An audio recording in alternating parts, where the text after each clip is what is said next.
Welcome to the PhoneArena.com video review of the Motorola Razr VE20. The VE20 is the latest in Motorola's Razr line, combining the feature set of the Razr 2 V9M into a smaller package, reminiscent of the Razr or original Razr V3M. As you can see, there is a highly reflective mirrored display. The external screen is actually hidden by this, and it probably doesn't pick up too well on the camera here. In direct sunlight, it's very hard to read this display because of this mirrored surface. On the bottom of the display, you do have 3 touch-sensitive buttons, one for music, one for messaging, and a third for a quick menu.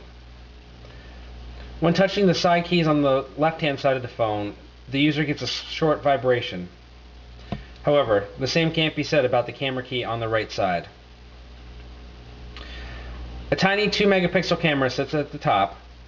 The camera unfortunately was not as good as the camera found on the V9M. Pictures overall were fairly poor, and we were disappointed. The back of the phone features a milled aluminum battery door. It's a very nice touch, and you can also see some scarlet accents throughout the phone, which gives the VE20 a personality. Flipping open the phone reveals a large 2.2-inch QVGA display. The display is 262,000 colors, which is bright and crisp. The keypad is reminiscent of the original Razr. However, it's more like the V9M in that the letters and numbers are actually raised off of the surface as opposed to laser cut. It doesn't feel like you're actually pressing the keys or that they're traveling at all. However, there's a reassuring click every time you touch the key. So overall, it was not a bad keypad. However, as you might be able to see, the letters corresponding with the key is actually under the number, with the separator line that sometimes is confusing for novice users, and it appears that it's actually belonging to the number below them. A minor gripe for most users, but we have had some complaints from people that we've had play with our phone. Overall, the design feels very good.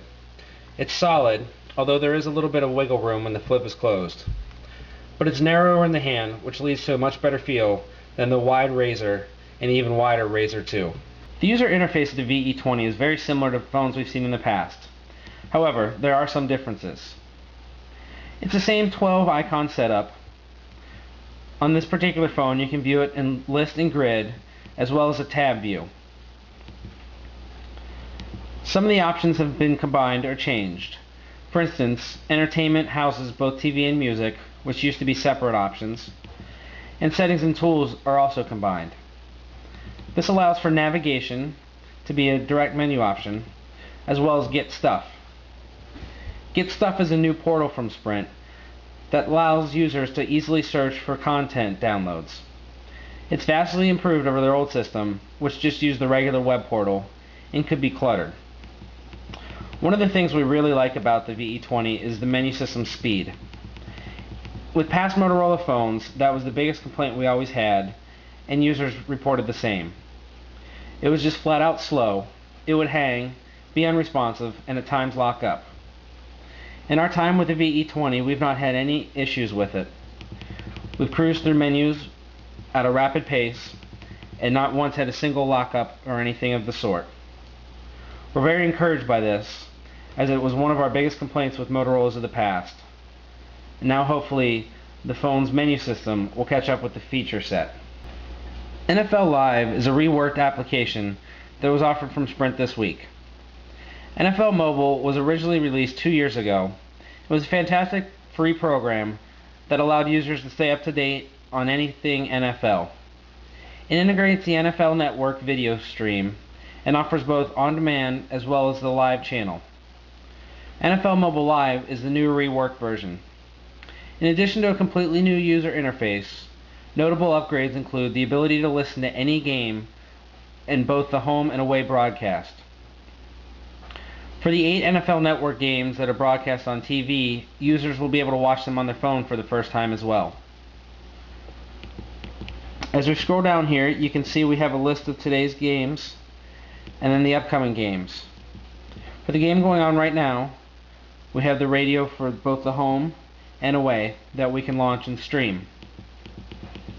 Down at the bottom we have a ticker, scrolling scores and news. The content is very similar to what we've seen on NFL Mobile in the past. However, we like the new user interface, and the added live radio and video content is fantastic. Overall, we have to give credit where credit's due, and Motorola did a good job of addressing concerns with the VE20. The user interface is snappy, and their software, for the first time in a long time, seems to be stable. The design is pretty good. We're not a fan of the chin down at the bottom, but the phone feels good in the hand, and we like the narrowness. There's still some concerns, such as the camera, and the fact that the outside of the screen is hard to read in direct sunlight. The battery has been bumped up, and we achieved an amazing 5.5 hours of talk time. However, mysteriously we would find it dying in about a day and a half of just standby with limited use. Motorola's still got a long way to go before they fix what's wrong. However, the VE20 represents a step in the right direction.